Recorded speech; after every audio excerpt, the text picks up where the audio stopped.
네, 4, 5월 1강.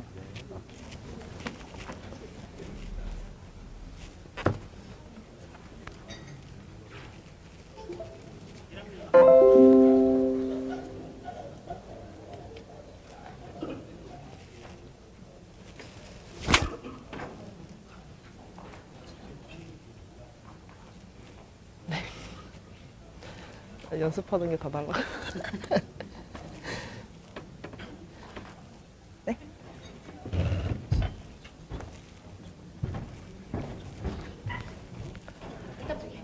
안녕하세요.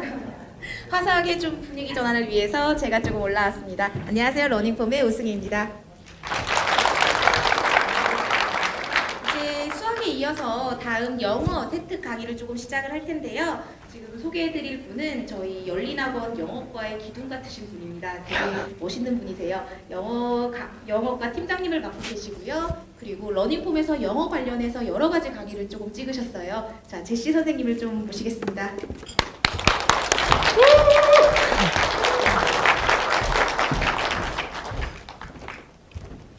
네, 안녕하세요. 러닝폼의 영어과 제시입니다. 설명회를 이제 많이 해봤는데 항상 기둥이다 아니면은 남자 못지 않다 이런 식으로만 설명해 주세요. 한 번도 꽃이라고 들어본 적이 없어요.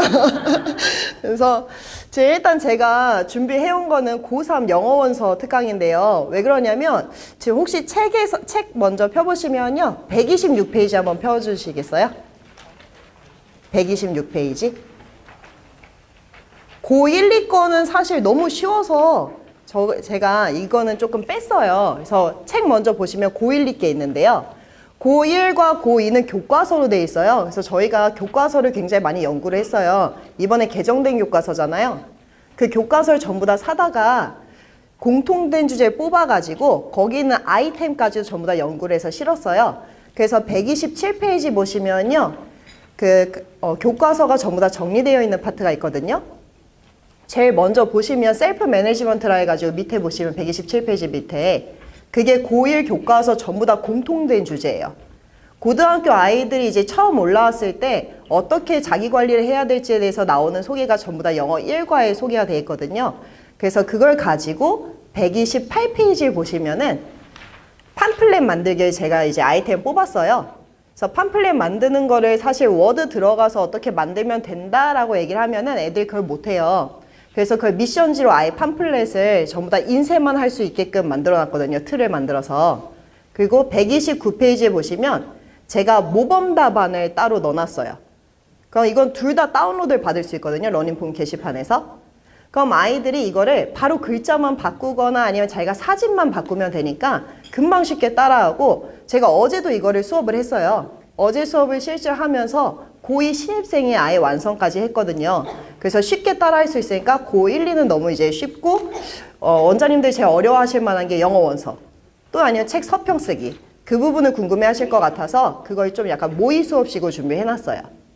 그리고 이게 지금 책이 제가 서평, 미션지, 그 다음에 서평 답안, 아이가 완성한 거 이걸 다 실다 보니까 제본하시는 분이 중복된 에러인지 알고 그 뒷부분을 자르셨어요. 그래서 제가 PPT를 아예 새로 구성을 했거든요. 이건 저희가 뺀 데다 다시 올려드릴 거예요. 이 부분은. 그래서 먼저 보시면 이게 5월 6일부터 5월 11일까지 해서 수업 자료라고 저희가 이제 아예 진행한 거거든요. 처음부터. 그래서 저번 주부터 계속 특강한 자료예요. 실제로. 그래서 튜토리얼처럼 아예 준비를 다 해놨어요. 그래서 먼저 보시면 옆에 제가 리처드 도킨슨에 대한 이기적 유전자를 특강을 했는데요. 다음 보시면은 이거는 계속해서 설명해 드렸었던 거고, 원서 수업을 어떻게 이제 활용을 해야 될까라고 이제 많이 궁금해 하시는데, 원서 같은 경우는 여러 가지 활용이 가능해요. 보고서 작성도 가능하고요. 발표 자료, 지금 이번 주부터 고등학교 발표 대회 같은 거 열려요. 그래서 저희 파주 지역 같은 경우는 다음 주부터 발표 대회가 있거든요. 그래서 아이들이 이번에 책 읽은 내용 가지고 발표하는 아이들도 있고요. 그 다음에 이걸 가지고 이제 보고서 작성해서 제출하겠다는 아이들도 있어요. 이렇게 해도 되고, 아니면은 고3 같은 경우는 전부 다 교과서 없이 어떤 걸로 사용하냐면 학교에서 EBS 영어 수능 특강을 가지고 그거를 수업 때 사용을 하시잖아요.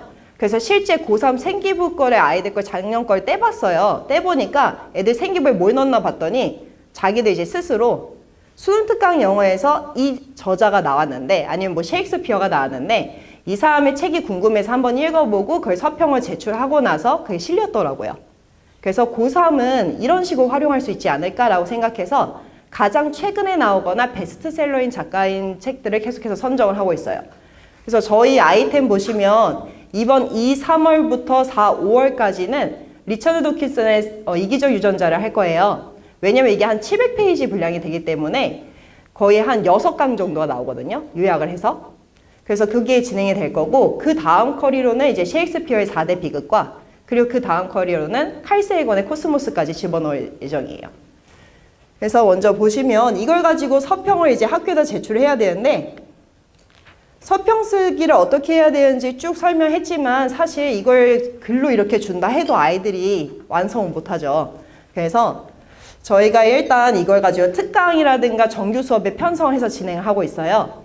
그래서 5월부터는 한 달에 한 번씩은 정규 수업에 아예 편성해서 진행하고 있고요. 여름방학이나 겨울방학에는 특강으로 2회 이상씩 계속해서 진행하고 있어요. 만약에 그걸 전부 다 듣게 되면은 걔가 서평을 제출할 책만 1년에 거의 한 10권이 넘게가 돼요. 1년에. 그럼 만약에 특강만 빼고 정규 수업만 한다 해도 거의 5권 이상은 아이가 제출할 수 있게 돼요. 그럼 먼저 오프라인 수업을 어떻게 해야 되냐면 이거 이제 제가 직접 제작한 포스터거든요. 그 사이트 망고보드 아세요? 망고보드 들어가면 그 포스터 템플릿이 아예 다 만들어져 있어요. 그래서 사진만 바꾸고 글자만 바꾸면 될 수 있게끔 되게 쉽게 나와 있거든요. 그러니까 컴맹 선생님들도 바로바로 하시더라고요. 그래서 이것도 저는 뭐 디자인을 전공한 것도 아니고 실제 뭐 디자인의 D자도 몰라요. 이거 제가 혼자 제작을 한 거예요. 인터넷에서 사진 다운받고 그리고 글자만 집어넣으면서. 그래서 망고보드에서 포스터를 만든 다음에 이걸 가지고 학원에다가 직접 포스터를 부착을 하시고요. 그리고 이거를 어차피 이미지 파일로 다운로드가 가능하니까 페이스북이라든가 선생님들 아이들 친한 계정 같은 거 있잖아요. 아니면 이제 뭐 밴드 활용하셔서 학부모님들 소통하는 학원은 거기다 게시를 하셔도 되고 문자로 이미지 파일을 보내셔도 되고 그래서 이게 하나의 홍보 수단이 되거든요. 그래서 먼저 그런 식으로 시각적으로 먼저 알려주시고 나서 그 애들이 포스터를 보면 아 이게 조금 다른 특강이구나 라고 인식을 하게 돼요. 그냥 뭐 재미없는 특강 이런 게 아니라 그냥 글자로만 가면은 그냥 보통 특강인가 보다 생각하는데 이렇게 가면 아이들도 관심을 갖게 되고 실제로 다른 학교도 너네 되게 특이한 거 한다라고 이제 소문이 나기 시작했어요. 그래서 이걸 하고 나서 이제 어느 정도 아이들이 올지 가지고 이제 수업을 꾸려서 진행하면은요. 수업 준비. 제가 리처드 도킨슨의 이기적 유전자를 했다고 했잖아요. 제가 영어 강사다 보니까 문과예요. 제가 중학교 때 과학이 30점이었어요. 이거를 이사님이 이런 걸 해보라고 하는데 진짜 하나도 이해가 안 되는 거예요, 처음에는. 그래서 이걸 가지고 책을 직접 저희 같은 경우는 어쨌든 원장님들한테 설명할 아이템을 만들어야 되니까 저희 영어과 선생님들이 다 읽고 그 다음에 영어로 또 한 번 더 읽고 2회독을 한 다음에 이걸 가지고 다시 한번 또 요약을 해서 서평을 완성을 해요. 저희는 그렇게 해요. 근데 이제 서평을 완성한 거 보시면 저희는 이거 인터넷에서 긁어오질 못해요. 왜냐면 저작권이 다 걸리기 때문에 2차 저작물은 저작권이 안 걸리거든요. 그래서 그거를 다 완성을 만들어서 이제 올리고요. 이거를 원장님들 활용하실 수가 있어요. 저희가 이 책을 다 읽고 요약한 거다 보니까 실제로 위키피디아보다는 조금 더 내용이 알차게 들어가 있어요. 그러니까 그것만 가지고 수업을 할 수 있게끔. 그래서 모범 답안 서평지 있죠. 그거를 원장님이 사전에 한번 쭉 읽어보시고요. 수업 자료로 활용하시면 돼요. 그 위키피디아에서 부족한 부분은 위키피디아 가지고 활용하시면 되는데 2가지를 사용하시면 되는 거예요. 모범 답안이랑 그 다음에 위키피디아 2가지만. 모범 답안은 거의 그 책의 하나의 요약본이라고 보시면 돼요. 그러니까 중요한 부분은 전부 다 요약을 해놨고요. 그거를 훨씬 더 이제 아이들한테 알려줘야 될 만한 내용들은 볼드체로 다 표시해놨어요. 밑줄까지 쳐서. 그래가지고 이걸 가지고 수업 준비를 먼저 해주시면 되고 수업 준비 하실 때 그냥 다 뭐 읽는다기보다는 아이들한테 프린트아웃을 해서 주세요. 프린트아웃을 해서 주면은 아이들이 알아서 채우게 돼 있거든요. 그래서 먼저 프린트아웃으로 2가지 준비하시면 돼요. 위키피디아랑 그 다음에 모범답안 서평지요. 다음 보시면 수업을 이제 진행하는 시간대를 쭉 준비해놨는데 판서 수업 20분 뭐냐면 아까 말씀드렸던 위키피디아 있죠? 그거 가지고 그냥 간단하게 뭐 예를 들어서 리처드 도킨스가 누군지 저희 애들이 리처드 도킨스가 죽은 사람인 줄 알더라고요. 그러니까 생존한 사람이 아닌 줄 알더라고요. 되게 이제 옛날 사람이라 생각하고 있어가지고 그거부터 물어봤어요. 이 사람 몇 살일까 했더니 죽은 사람 아니에요라 해가지고 다시 알려줬거든요. 그러니까 거의 그 정도예요, 아이들이. 그래서 그거를 알려주고 그 다음에 이 사람이 책을 몇 살 때 썼을까라고 했고 이 사람이 어떤 계기로 유명해졌을까 그런 식으로 위키피디아에 있는 자료를 가지고 계속 아이들한테 질문하는 식으로 얘기를 해줬어요. 흥미를 유발하고 그 다음에 흥미 유발이 다 되면 이제 실제 강의를 틀어주고 들어가시면 되는데 이게 제가 위키피디아에 있는 거를 복사해가지고 실제 아이들한테 나눠준 거예요. 그래서 한번 읽어보고 저랑 같이 이제 질문도 하고 질의응답이 끝나고 나서는 다음에 이제 강의를 한번 틀어주는데요. 잠시만요. 소연이, 저 먼저 한번 강의 한번 보고 들어갈게요.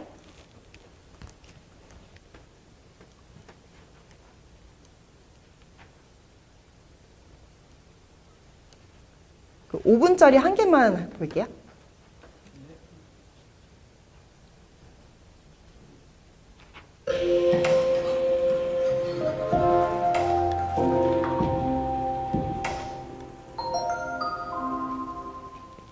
안녕하세요. 러닝포의 제시입니다. 저번 리처드 도킨슨의 The Selfish의 이기적 이론자의 챕터 1, 2, 3강은 잘 들으셨어요?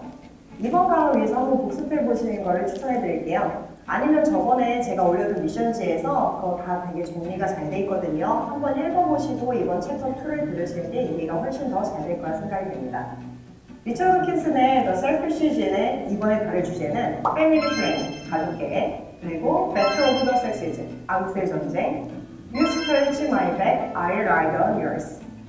내 등을 긁어줘. 그러면 나도 네 등 위에 올라갈 테니까. 나의 님, The New Replicator, 밈 새로운 복제자입니다.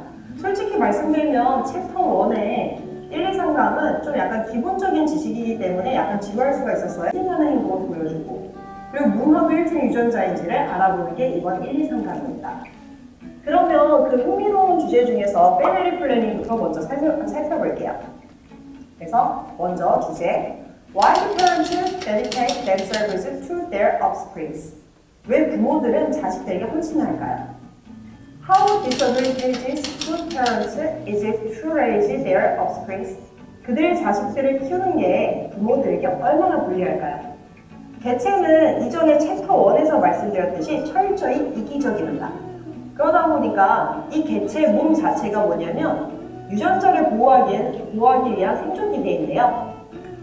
그러니까 부모든 자식이든 자신의 유전자를 지키기 위해서 이기적일 수밖에 없도록 프로그램되어 있어요.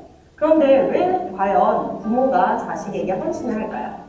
책에서는 디글즈 오브 릴레이트니스라고 그 연도에 의하면 자식은 부모의 유전자를 일정 부분 가지게 됩니다. 즉 엄마한테서 유전자 절반 그리고 아빠한테서 유전자 절반 합쳐서 한 건이라는 유전자 세트를 받게 되는데요. 그러면 이 유전자 세트를 받기 때문에 어쨌든 이제 발현되는 쪽은 우성 아니면 발현되지 않는 쪽은 열성이라 하더라도 유전자를 받게 되니까 이 유전자를 생존시키기 위해서는 부모가 자식을 돌볼 수밖에 없는 거죠. 그래서 그 유전자 생존하는 것을 돕도록 일종의 프로그램이 된 것입니다. 자, 그렇다면 육아를 하면서 자신의 유전자가 생존하도 이제 보살피게 되는데요. 아주 단순하게 생각하면 번식을 많이 하면 할수록 후손이 많아지고 유전자가 많아지니까 이게 자식을 많이 낳으면 좋은 게 아닐까요? 라고 생각을 하는데요. 그런데 후손을 많이 낳으면 많이 낳을수록 생존율이 올라간다 해서 많이 낳는 게 좋은 건 아니라고 합니다. 만약에 사자의 주 먹이인 초원에 사는 톰슨가젤이 자신의 유전자를 많이 퍼뜨리기 위해서 자식을 많이 낳고 그렇다 보면 결국에는 어미는 그 많은 개체들 먹이기 위해서 더 많은 식량도 확보해야 되고 더 많이 경계도 해야 되고 에너지랑 시간을 많이 투자할 수밖에 없죠. 그리고 아까 말씀드렸듯이 개체는 모두 이기적인 유전자에서 조종당할 수밖에 없습니다. 그럼 당연히 그 자식들도 생존하기 위해서 이기적일 수밖에 없는데요. 최대한 많은 양의 부모가 주는 먹이를 먹어야 되는데 개체수가 많다면 서로 차지한 양이 되게 적어질 수밖에 없죠. 그러다 보니까 최적의 숫자의 자식만 낳게 됩니다. 즉 어미도 자기가 보호할 수 있는 정도의 자식을 낳게 되고 자식들도 자기들 나눌 수 있는 경쟁자들을 딱 일정 수준을 유지하게 되는 거죠. 자, 그러면 또 궁금해진 것이 암컷과 수컷입니다. 성별로 피메일 메일로 나뉘는데요. 도킨스는 수컷이 항상 암컷을 착취하는 개체라고 이제 정의를 했는데요. 모든 종이 다 그런 것은 아니지만 대부분의 종에서는 암컷이 어떤 면에서 있어서도 수컷보다 불리할 수밖에 없어요. 암컷이 만들어내는 오보면 난자랑 그리고 수컷이 만드는 정자 스펌이 있는데요. 난자가 정자의 수가 훨씬 적습니다. 보통 한 번 배양할 때 하나가 만들어지는데요. 영양소가 많이 들어가고 그 다음에 이걸 생성할 때 들어가는 에너지가 굉장히 많다 보니까 이게 개체 수를 하나밖에 낳을 수가 없어요. 그러다 보니까 확산도 더 정자보다는 부족할 거고요. 그래서 정자가 확산되어서 난자를 만나 수정이 되는 구조입니다. 그러다 보니까 난자의 개체가 적은 암컷은 유전자를 자식에 전달함에 있어서 불리할 수밖에 없어요. 수컷보다. 수컷은 자신의 수많은 정자를 그대로 이제 복사해서 한 암컷을 만나서 퍼뜨린 다음에 또 다른 암컷을 만나면 되니까 좀 아무래도 암컷보다 유리할 수밖에 없는데요. 그리고 자식을 배에서 키우고 낳아서 양육하는 것도 오로지 이제 암컷이 해야 될 몫이기 때문에 아무래도 수컷보다는 불리한 면이 많습니다. 그래서 자기가 투자하는 시간과 에너지가 훨씬 많아지게 되죠. 그렇다면 당연히 자연에서는 불리한 암컷이 줄어들고 유리한 수컷이 개체수가 훨씬 늘어나지 않을까요? 라고 생각할 수 있지만 이 개체수를 조절하기 위해서 암컷도 이제 두 가지를 보기 시작해요. 첫 번째는 이제 수컷의 성실성이랑 그 다음에 자신이 투자한 에너지와 시간을 어느 정도 보상해줄 바로 보상을 요구하게 됩니다. 이게 바로 구애행동이 되는 것이죠. 구애행동은 Courtship Behavior에서 암컷은 수컷의 성실성을 판단하고 약혼 기간을 오랫동안 가지게 됩니다. 그런 오랜 구애 활동을 통해 살아남는 수컷이 양육을 더 도울 가능성이 큽니다. 만약 그렇지 않더라도 구애 행동을 통해서 보상인 집이라든가 아니면 먹이 등을 받은 암컷은 자신의 생존을 위한 도구를 갖추게 되죠. 그래서 수컷 또한 일정 대가를 지불하는 시스템이 갖춰집니다. 수생동물은 보통 수컷이 먼저 정자를 수중에 뿌리고 암컷이 그 후에 난자를 산란하기 때문에 수컷이 더 불리한 위치라서 양육을 수컷이 하는 경우가 많습니다. 그리고 자연 생태계에서는 수컷이 더 화려하고 더 아름다운 걸 많이 볼 수가 있죠. 원앙만 봐도 훨씬 아름다고요. 즉 암컷이 구애 행동을 받아들여야지만 자신의 후손을 전달할 수 있기 때문에 암컷은 굳이 화려할 필요가 없지만 수컷은 아름다워야 하죠. 하지만 포식자의 눈에 띄어서 생존율이 떨어지지 않을까요? 그러면 못생긴 수컷들만 살아남지 않을까요? 암컷은 이런 면도 고려하도록 프로그래밍이 되어 있습니다. 아름다울수록 눈에 띌 텐데 생존을 위해서 구애 행동을 한다는 것 자체가 일종의 그 수컷은 더 강한 육체, 별도 더 유리한 생존 수단을 가지고 있다고 판단이 되는 거죠. 그래서 아름다운 수컷들만이 선택이 되고 이제 이게 바로 구애 행동의 메커니즘이라고 볼 수 있습니다. 자, 그럼 다음 2강에서는 동물이 그룹을 형성하는 이유를 한번 찾아볼 거예요. 그 전에 한번 정리를 해볼게요. 1강에서 우리가 배운 내용을 복습할 5개의 질문입니다. 1번, 부모가 자식에게 헌신하는 것이 왜 불리할까요? 그 다음에 2번, 불리한데도 불구하고 부모가 자식에게 헌신하는 이유는 무엇일까요? 그리고 세 번째, 왜 동물은 일정 숫자의 알 또는 아니면 개체만 생산할까요? 그리고 네 번째, 수컷은 왜 구애 행동을 할까요? 그리고 마지막 5번째입니다. 왜 수컷은 포식자의 눈에 띄는 화려한 모습을 가지게 되었을까요? 자, 그러면 이 강의를 다시 반복하면서 퀴즈를 한번 풀어보시고요. 내용을 정리해주세요. 그럼 이제 2강에서 뵙겠습니다. 감사합니다. 네, 그러면 지금 이제 PPT에서 제가 퀴즈를 띄워드릴 거예요. 그래서 그 퀴즈 한번 보시고 문제 방금 5가지 있죠? 그걸 메모판에 한번 적어보세요. 메모패드에다가. 자, 이때까지 기다렸습니다. 메모패드에다 한번 적어보세요.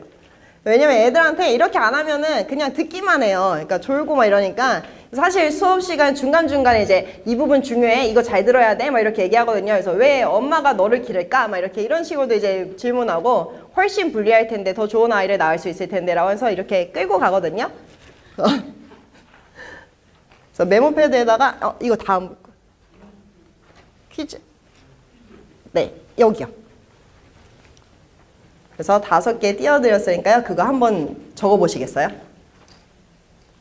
분명 적으실 분들도 있을 거고요. 집중을 이제 만약에 놓치신 분은 못 적으실 분도 굉장히 많아요. 그래서 그것 때문에 모범답안 서평이 또 필요한 거예요.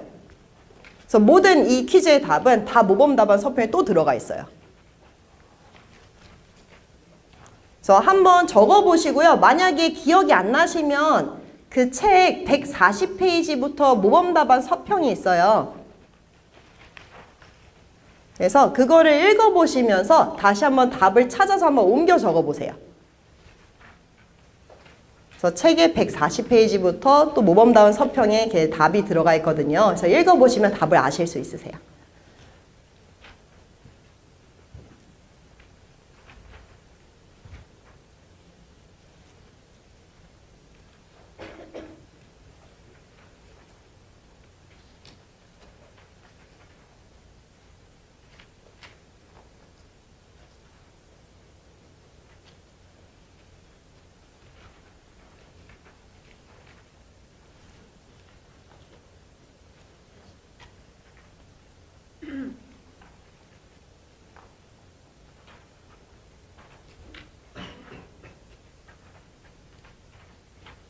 이번 강의로는 이제 아이들이랑 수업하면서 되게 많이 놀렸어요. 그래서 왜 부모님이 널 키워야 될까부터 시작해가지고 왜 이런 외모를 갖추게 되었을까? 이런 외모로도 너가 성공할 수 있을까? 이런 식으로 되게 이제 많이 놀렸거든요. 그래서 이런 걸로도 이제 소재가 될 수 있으니까 아이들이랑 소통할 수 있는.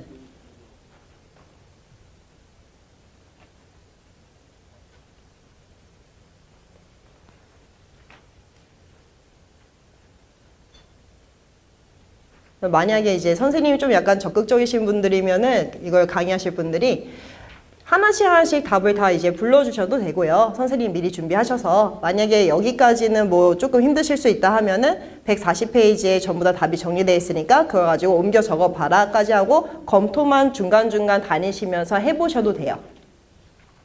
그래서 맨 처음에 뭐 이제 부모가 자식에 헌신하는 것이 뭐 왜 불리할까요? 왜냐면 이제 부모가 자식을 더 낳아도 되는데 그 시간에 먹이도 찾고 그 다음에 자기 체력까지 시간까지 투자하면서 키우는 거는 자식을 더 낳는 행동보다 에너지가 더 많이 들어가기 때문에 실제로 불리하다라고 이렇게 이제 설명해 주셔도 되고 서평에 있는 부분을 찾아서 얘기해 주셔도 되고요.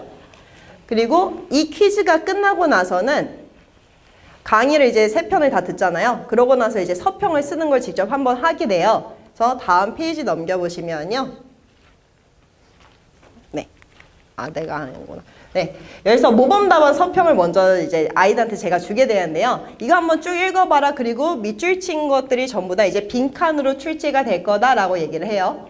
그래서 모범 답안 먼저 보시면요. 저희 추천 이유 보시면 숫자가 1번, 2번 뭐 이렇게 돼 있어요. 그래서 1번, 2번 중에 하나를 골라가지고 쓰면 된다라고 얘기를 하고요. 그 다음에 여기 보시면 예시는 빨간색으로 체크가 돼 있죠. 저 예시는 이제 통째로 자기가 인터넷에서 찾은 자료를 집어넣으면은 자기만의 서평이 또 완성이 되는 거예요. 그래서 예시까지는 저희가 일단 다 쓰거든요. 왜냐하면 검색할 방향을 알아야 되니까 예시 한 편을 저희가 다 넣어놨어요. 한 편씩. 그리고 저 부분만 자기가 인터넷에서 찾아서 쓰면 돼요.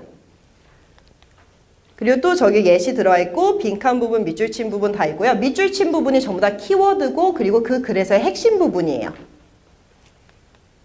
그리고 이제 아이들이 실제로 모범 답안 서평을 보고 그 다음에 퀴즈의 답을 작성하는 모습이에요.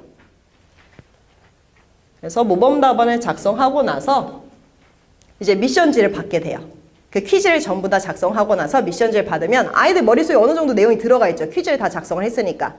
그러고 나서 이제 빈칸 부분을 다시 모범 서평을 보면서 다시 채우다 보면은 2차로 또 내용이 또 들어가게 되는 거예요.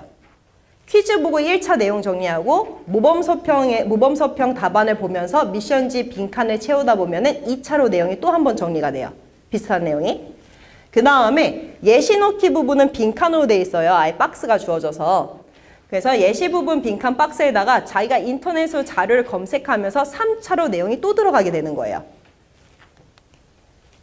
그 다음에 이제 아이들이 강의를 한번 다시 스스로 듣게 되더라고요. 강의 아까 거를 다시 한번 돌려보고 나서 다시 한번 또 자기가 찾은 내용을 검색하기 시작했어요. 이게 실제 이번에 저번 주 5월 6일에 학생들이 하고 있는 모습이고요. 이게 지금 완성된 거예요. 5월 6일 당일 밤에 저한테 이제 미션 게시판에 올려서 애가 완성했다고 자료 올렸어요. 그래서 서평을 하나 쭉 했는데 지금 모범답안 서평 미션지가 목록화돼 있잖아요. 그냥 그거 앞에 한 줄평, 저자영역 그 부분만 딱딱 지우면 한 편의 서평이 딱 완성되게 돼 있어요. 본론 1, 본론 2 이런 거 있잖아요. 그것만 지우면 하나의 서평이에요. 그래서 아예 학교에 제출할 수 있게끔 만들어졌고요. 심지어 얘는 제 반이 아니에요. 다른 선생님 반이에요.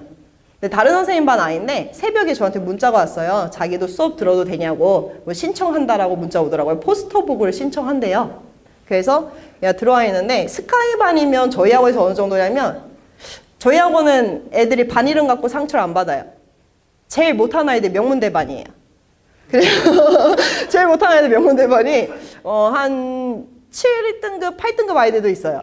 그 다음에 이제 중간반이 스카이 반이에요. 똑같죠? 스카이 반인데 이제 3, 4등급 대 아이들. 제일 높은 반이 서울대 반이에요. 그러다 보니까 반 이름 갖고 상처받았는데 스카이 반 아이는 이제 실제 모의고사에서 3, 4등급 내신으로도 한 3, 4, 5등급 정도 내는 아이예요. 근데 얘가 이런 서평 하나를 완성을 한 거죠. 그리고 나서 저런 아이가 많으면 좋은데 저런 아이가 얼마 없다 보니까 지금 이렇게 희귀 케이스로 제가 올린 거고 실제로는 대부분의 아이들은 스스로 하지 않아요. 그래서 제가 숙제로 어머님들이랑 학생들한테 한꺼번에 문자를 보내요. 그래서 문자 보시면요. 뭐 러닝폼 플레이 들어가서 생기부 세트 뭐 여기 강좌 게시판에 들어가면 파일이 있습니다. 그래서 여기 완성해서 올려주세요 라고 한 다음에 제가 전부 다 검수를 해요. 검사를 다시 해요. 제출했는지. 그리고 미션지를 직접 학교에 제출하기 전까지는 제가 저렇게 오프라인으로 숙제 검사를 다 하고요. 올리기만 했으면 어쨌든 완성한 거니까 그런 식으로 추적을 하고 이걸 따로 뭐 제가 첨삭을 하거나 그럴 필요는 없어요. 왜냐면 모범 서평에 다 들어가 있으니까 굳이 원장님들이 그것까지 다 첨삭하실 필요는 없으세요. 그 다음에 사실 러닝폼에 대해서 그냥 강의로만 딱딱딱 하지 마시고요. 이걸 가지고 되게 재밌게 활용을 해보세요. 이건 어제 있었던 일인데요. 제가 아이들한테 수업을 하다 보니까 제 거 봤을 때 표정 보이세요? 밑에? 제 이름 밑에 보시면 제 표정이 되게 무표정하죠. 저희 강의 영상 중에 VJ라는 게 있어요. 그래서 각 대학교에서 소개해드리는 모델분들이 계시는데 그 모델분을 보고 나서 저 표정이 저렇게 된 거예요. 그래서 심지어 제 페북에 영상까지 올라왔어요. 너무 좋아해가지고. 그래서 이런 거 가지고 이제 애들이랑 소통하면서 페북에서 이렇게 이제 올렸거든요. 그래서 애들끼리 막 지금 댓글이 막 20몇 개 넘어가고 한 30개까지 넘어가고 있어요. 그리고 옆에 보시면 뭐 이제 케빈쌤 머리가 웃겨가지고 애들 뭐 집중이 안 된다 막 이런 식으로 이제 사진까지 찍어서 막 올리다 보니까 애들 조금 러닝폼에 대해서 이젠 거부감? 이런 게 많이 사라졌어요. 그러니까 처음에는 어려운 거, 귀찮은 거 이런 거였었는데 이제 재밌는 거, 소지가 될 만한 게 이제 문화가 되고 있더라고요. 그래서 그런 식으로 이제 선생님들이 몇 번 이제 재미로 한번 해주시고 사진 찍어서 올리시고 하면서 재밌는 거 한번 올려주시고요. 그리고 이제 완성이 된 거 같은 경우 제출할 부분은 한번 이제 말씀을 드리면요. 학교에다 제출할 때 여러 곳이 있어요. 서평 같은 경우는 특히.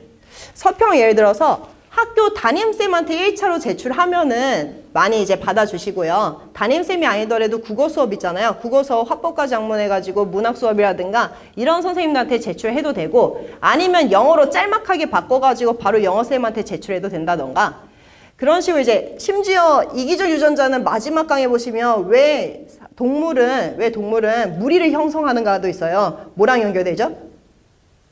사회요, 사회. 사회에서도 네, 무리를 형성하는 이유에 대해서 내용이 나오거든요. 사회 부분은 이제 사람의 행동과 관련해서 이 책을 읽었다라는 게 들어가는 순간 그건 사회 과목에도 접목이 되는 거예요.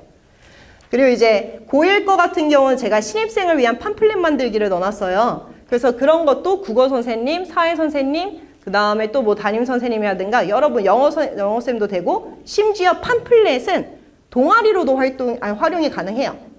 예를 들어서 신입생의 불안함에 대해서 학생부라든가 아니면 동아리 아이가 우리 동아리에서 이걸 팜플렛을 만들어서 축제 때 애들한테 뿌린다든가 아니면 학교 어디다 비치를 해둔다든가 그럼 생기부에 들어갈 내용이 되는 거예요. 그래서 이런 식으로 굉장히 많이 뚫을 자료가 있으니까 그런 것도 뭐 그렇게 동아리와 연계해서 활용하셔도 되고요. 그래서 제가 준비한 부분 여기까지고요. 그래서 혹시 궁금하신 사항 있으면 게시판이라든가 이런 데 올려주셔도 아니면 원장님한테 말씀하셔도 제가 설명 가능하니까요. 네, 올려주세요. 네, 그럼 감사합니다.